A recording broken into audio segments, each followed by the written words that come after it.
नमस्कार। असम आदित्य से मैं काजल आप सभी का स्वागत करती हूं। आइए देखते हैं आज की पहली खबर। असम में बाढ़ की स्थिति बृहस्पतिवार को भी गंभीर बनी रही तथा 7 और लोगों की मौत हो जाने से इस आपदा में अब तक कुल 108 लोगों की जान जा चुकी है। मुख्यमंत्री हेमंत बिश्व शर्मा ने बाढ़ से बुरी तरह प्रभावित सिलचर शहर का हवाई सर्वेक्षण किया है। असम राज्य आपदा प्रबंधन के बुलेटिन के अनुसार बाढ़ प्रभावित लोगों की संख्या घटी है। बाढ़ से 30 जिलों के 45.34 लाख लोग प्रभावित हुए हैं, जबकि बुधवार को 32 जिलों में बाढ़ प्रभावित लोगों की संख्या 54.5 लाख थी।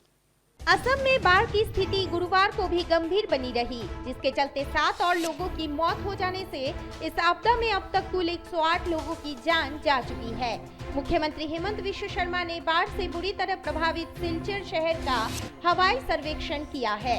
हवाई सर्वेक्षण करने के बाद मुख्यमंत्री ने बराक घाटी क्षेत्र में बाढ़ की स्थिति की समीक्षा की और घोषणा की कि बाढ़ में फंसे लोगों को निकालने के लिए सेना की और टुकड़ियां सिलचर भेजी जाएंगी। कछार जिले के सिलचर में समीक्षा बैठक के बाद मुख्यमंत्री ने कहा कि एनडीआरएफ, एसडीआरएफ, सेना, अन्य एजेंसियां बचाव अभियान चला रही है।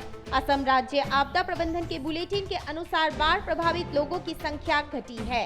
बाढ़ से 30 जिलों के 45.34 लाख लोग प्रभावित हुए हैं, जबकि बुधवार को 32 जिलों में बाढ़ प्रभावित लोगों की संख्या 54.5 लाख थी। प्रधानमंत्री नरेंद्र मोदी ने कहा है कि केंद्र असम में बाढ़ की स्थिति की लगातार निगरानी कर रहा है और इस चुनौती से निपटने के लिए हर संभव सहायता प्रदान करने की खातिर राज्य सरकार के साथ मिलकर काम कर रहा है। बाढ़ के कारण कछार और बरपेटा में 2-2, बजाली, धुबरी और तामुलपुर जिलों में एक व्यक्ति की मौत होने से अब तक कुल 108 लोगों की मौत हो चुकी है। अधिकांश प्रभावित जिलों में ब्रह्मपुत्र और बराक नदियां और उनकी सहायक नदियां उफान पर है।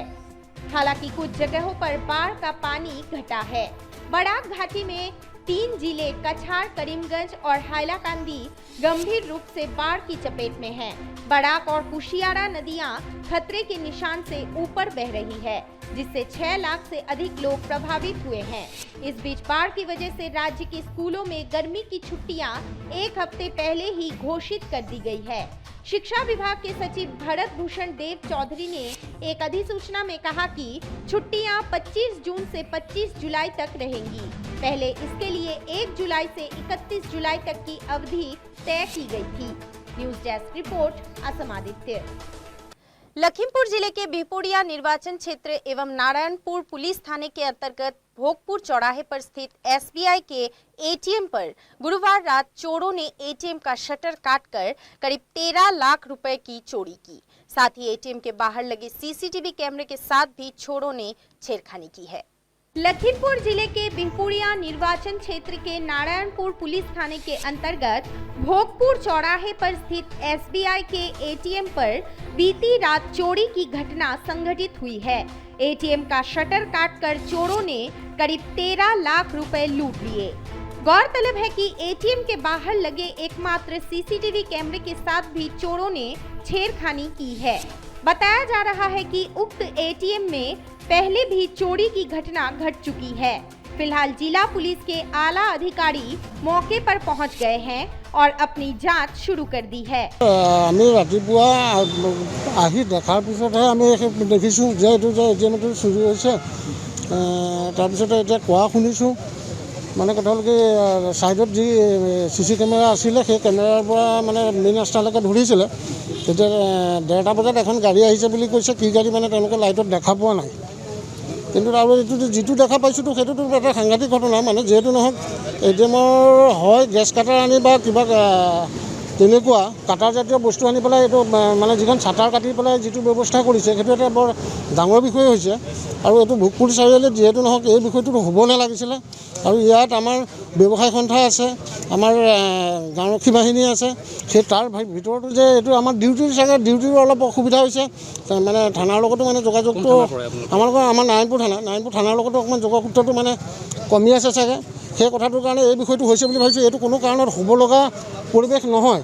আৰু এইটো যিখিনিয়ে কৰিছে সেইখিনিতো মানে কথা হ'ল কি তেওঁলোকৰ মনোবল সাংঘাতিক মনোবল দেখা পাইছোঁ। যিটো ছিষ্টেমত তেওঁলোকে ভাঙি নিছে সেইটো এটা বৰ সাংঘাতিক বিষয় হৈছে। আৰু এই বিষয়টোৰ ওপৰত ঊৰ্ধ্বতম কৰ্তৃপক্ষই যথেষ্ট ধৰণৰ মানে ব্যৱস্থা ল'ব লাগে। নিশ্চয় যিকেইজন দোষী সেইকেইজন দোষী ওলাব লাগে আৰু দুখীয়া নিৰ্দিষ্ট শাস্তি তেওঁলোকে পাব লাগে। नारायणपुर से जयंत कुमार हाजोरिका की रिपोर्ट, असम आदित्य। अब बढ़ते हैं अगली खबर की ओर। अरब देश कतर में इस साल के नवंबर में फीफा फुटबॉल वर्ल्ड कप 2022 का आयोजन हो रहा है।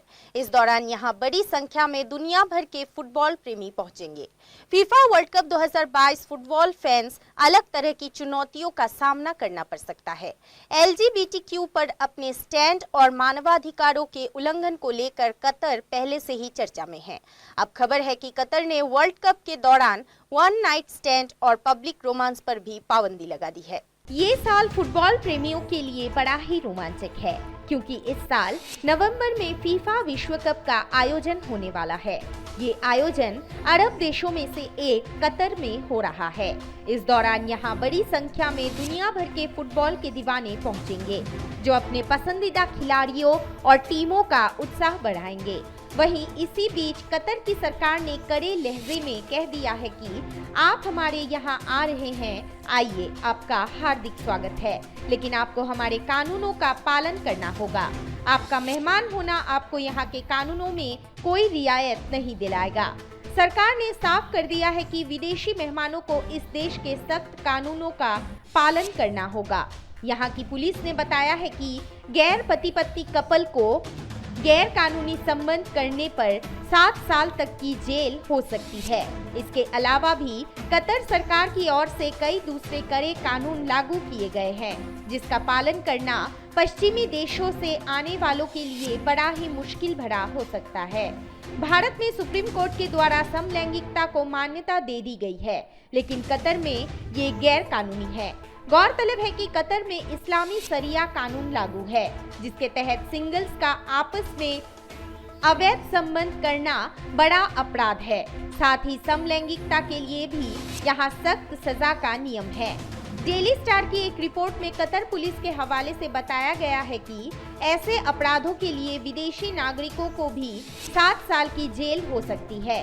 गैर पति पत्नी कपल का आपसी सहमति के बावजूद गैर संबंध करना कानूनी अपराध माना जाएगा और यहाँ के कानून के तहत आपको अपराधी मानकर सजा दी जाएगी। इसके साथ ही कतर ने कई और तरह की भी पाबंदियां लगाई है। कतर में फुटबॉल मैच के बाद पार्टी करने और शराब पीने पर भी बैन रहेगा। साथ ही अगर 2 स्त्री पुरुष के सरनेम एक जैसे नहीं हैं, तो उन्हें होटल में एक साथ कमरा नहीं दिया जाएगा। एक साथ कमरा लेने के लिए उन्हें साबित करना पड़ेगा कि वो पति पत्नी ही है। आपको बता दें कि कतर एकमात्र ऐसा देश नहीं है जहां इस तरह के कठोर नियम लागू है। अरब देशों में ज्यादातर गैर कानूनी संबंध को लेकर सख्त नियम हैं। इन अरब देशों में शरिया कानून माना जाता है। शरिया कानून में शादी से पहले और पति या पत्नी के अलावा किसी और के साथ गैर कानूनी संबंध बड़ा जुर्म माना जाता है। इसके लिए मिडिल ईस्ट के अलग अलग देशों में कोड़े मारने से लेकर जेल और सजाए मौत तक की सजा दी जाती है। News desk report, Assam Aditya. प्रधानमंत्री नरेंद्र मोदी ने गुरुवार को दिल्ली और उद्योग में वाणिज्य मंत्रालय के एक नए परिसर वाणिज्य भवन का उद्घाटन किया और एक नया पोर्टल निर्यात व्यापार के वार्षिक विश्लेषण के लिए राष्ट्रीय आयात निर्यात रिकॉर्ड को भी लॉन्च किया। ये हितधारकों के लिए भारत के विदेश व्यापार से संबंधित सभी आवश्यक जानकारी प्राप्त करने के लिए वन स्टॉप प्लेटफॉर्म है। दिल्ली में वाणिज्य भवन का उद्घाटन करने के बाद कार्यक्रम को संबोधित करते हुए पीएम मोदी ने कहा, देश पिछले 8 वर्षों से न्यू इंडिया में नागरिक केंद्रित शासन की यात्रा पर चल रहा है। आज उस दिशा में एक और महत्वपूर्ण कदम उठाया गया है। प्रधानमंत्री नरेंद्र मोदी ने कल वाणिज्य और उद्योग मंत्रालय के नए परिसर वाणिज्य भवन का उद्घाटन किया। इसके साथ ही उन्होंने निर्यात पोर्टल भी लॉन्च किया। इस मौके पर पीएम मोदी ने कहा कि व्यापार के सालाना विश्लेषण के लिए राष्ट्रीय आयात निर्यात रिकॉर्ड सरकार द्वारा सभी हितधारकों को अहम और वास्तविक डेटा प्रदान करने के लिए निर्यात पोर्टल की शुरुआत की गई है। केंद्र सरकार द्वारा भारत के विदेश व्यापार से संबंधित महत्वपूर्ण जानकारी तक आसान पहुंच के लिए निर्यात को हितधारकों के लिए वन स्टॉप प्लेटफॉर्म के रूप में आंका गया है। कार्यक्रम के दौरान केंद्रीय वाणिज्य और उद्योग मंत्री पीयूष गोयल भी मौजूद रहे। प्रधानमंत्री ने नई दिल्ली में वाणिज्य भवन का उद्घाटन और निर्यात पोर्टल का शुभारंभ करते हुए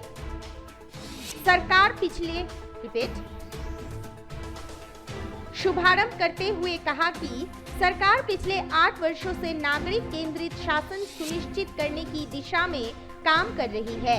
आज हमने इस दिशा में एक और महत्वपूर्ण कदम उठाया है। आज देश को एक नए और आधुनिक व्यावसायिक भवन और निर्यात पोर्टल की सौगात मिल रही है।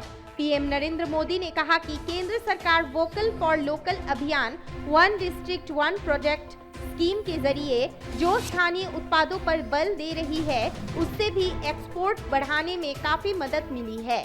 पीएम मोदी ने कहा कि पिछले 8 सालों में भारत ने लगातार निर्यात बढ़ाने के साथ साथ इससे जुड़े लक्ष्यों को हासिल करने की कोशिश की है।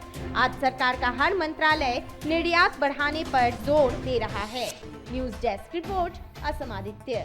आज के लिए बस इतना ही। देखते रहिए असम आदित्य। नमस्कार।